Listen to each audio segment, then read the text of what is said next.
Jean-Philippe, so happy to meet you now and welcome to Ode Victor. Thank you very much. It's a pleasure to have you and very pleased to speak to your audience today about our creations. Okay, so the first one I'd like to cover with you is actually one of the most popular in Serbia, and that is Bois. I think it's really interesting. Could you please share the story behind this one?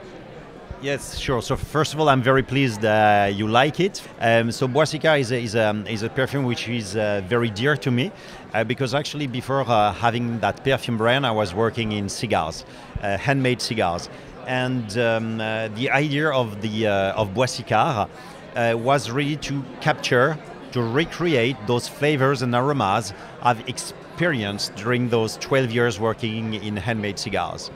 So Bois in French means wood, and Sikar, it's the Mayan word from which came from Central America, and it's about smoking. So it gives the cigarra word in Spanish, and then later on it gave cigar in both French and English.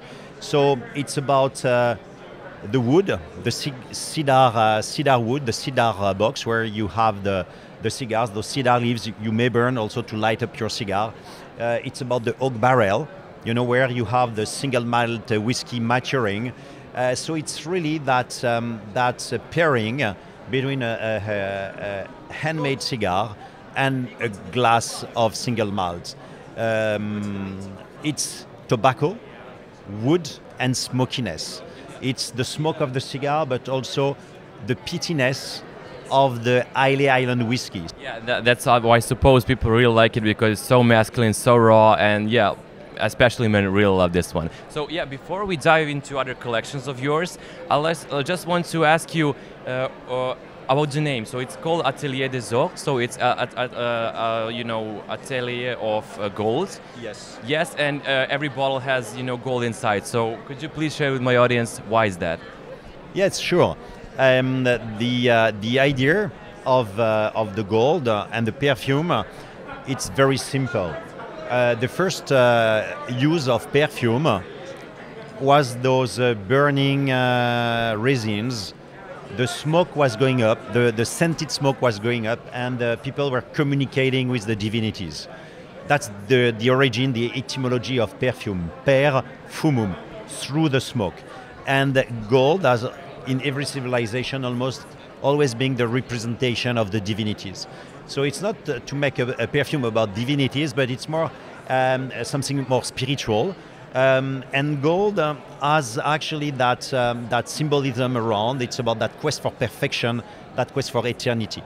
So it's the values, you know, we share, and it's about finding our own best to do our best, and it's about also that craftsmanship, you know, where the craftsmen, they refine the techniques generation after generation. There is the transmission of the know-how, and so it's the art of perfumery. It might be gold gilding, porcelain making, watchmaking. You know, I think it's the humankind at its best. So we really wanted, you know, to show the craft of those people and to make a brand as a platform in a way, you know. And it's about that tradition. It's also a modern brand because we are reinterpreting that heritage, but it's to make sure that that heritage is still alive in a way. Yeah, so it's like you're giving your best to people because it's gold, right? Yes. Yeah, really nice. So the second perfume I'd like to touch upon is one that actually I've got the most compliments from other opposite sex, and it is Coq de Songe. I don't know why it is, but people really seem to like this one in summer. This is actually one of my favorites. So could you please tell us the story about this one? Yes, actually, Coeur des Anges is part of a series, of a collection of 3 perfumes. The idea of these 3 perfumes, the white collection, was to speak about art, to put the emphasis on the fact that perfumery is a form of art as well. And we got inspired by paintings of Gustav Klimt, the Beethoven frieze. So the inspiration of Klimt when he did the paintings was the 9th Symphony of Beethoven. And so it was a very important project for me because it was about the music, the painting, and while looking at the painting, hearing the music, we did with our perfumer Mary Salamine, we did the composition, the creation. And each perfume was actually representing the music and the painting together. So it was kind of an artistic project. So, Chœur des Anges, which you can translate by the choir of angels. It's about that last part of the Ninth Symphony, when you have that choir singing, and in the Klimt painting, you celebrate the salvation of the humankind. The humans have found happiness. So it's a very joyful perfume. It's an explosion of joy.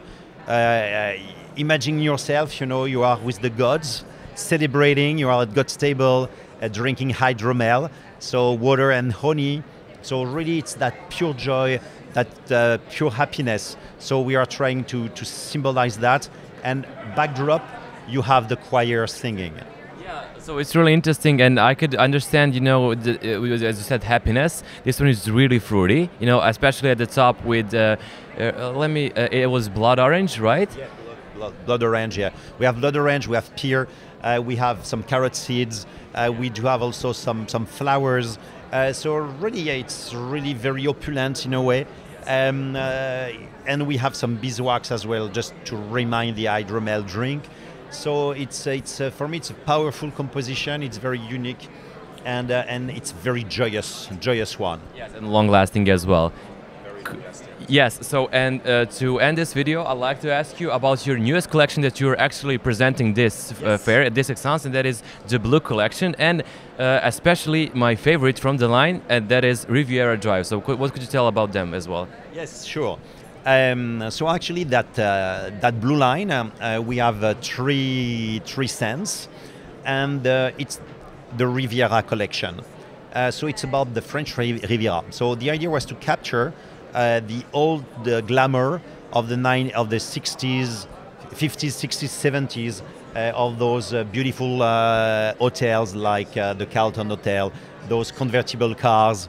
That old-time glamour with those beautiful ladies, wearing the scarf and the big sunglasses in the convertible cars. So Riviera Drive is actually one moment you spent on the Corniche Road from the Italian border in Menton, driving to Monaco, then to Saint-Jean-Cap-Ferrat.